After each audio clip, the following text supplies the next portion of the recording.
इंसानियत के दुश्मनों ने बाजोड़ को खून में नहला दिया। बाजोड़ खुदकश धमाके के मजीद 3 जख्मी दम तोड़ गए। धमाके में जाँ बहक अफराद की तादाद 46 हो गई। डिस्ट्रिक्ट हेल्थ ऑफिसर ने धमाके के मजीद 3 जख्मियों के दम तोड़ने की तस्दीक करते हुए कहा है, धमाके में 90 से जायद जख्मी मुख्तलिफ अस्पतालों में जेर इलाज हैं। 38 मैयतें शनाख्त के बाद वर्सा अपने साथ ले गए, जबकि 8 लाशें नाकाबिले शनाख्त होने के बाइस अस्पताल में रखी हैं। दूसरी जानिब बाजोड़ खुदकश धमाके का मुकदमा CGD में दर्ज कर लिया गया। दहशतगर्दी, कत्ल और इक़दाम कत्ल समेत दीगर दफात शामिल हैं। डिस्ट्रिक्ट पुलिस ऑफिसर नजीर खान का कहना है कि बाजोड़ धमाके के बाद 3 मशकूक अफराद को हिरासत में भी ले लिया गया है।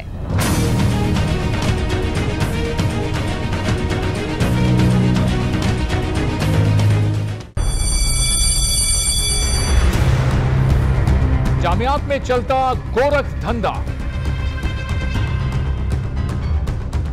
नौजवानों के मुस्तकबिल से खेलने वाली काली भेड़ों के आगे हुकूमत और इंतजामिया मुकम्मल बेबस। मुस्तकबिल के मेहमानों के तहफ्फुज के लिए बोल ने उठाई आवाज, सहाफती फराइज को निभाते हुए पहुंचाई हर खबर अवाम तक। बड़े स्कैंडल से जुड़े तमाम हकाइक रखे अवाम के सामने, क्योंकि बोल है पाकिस्तान का नंबर 1 न्यूज चैनल।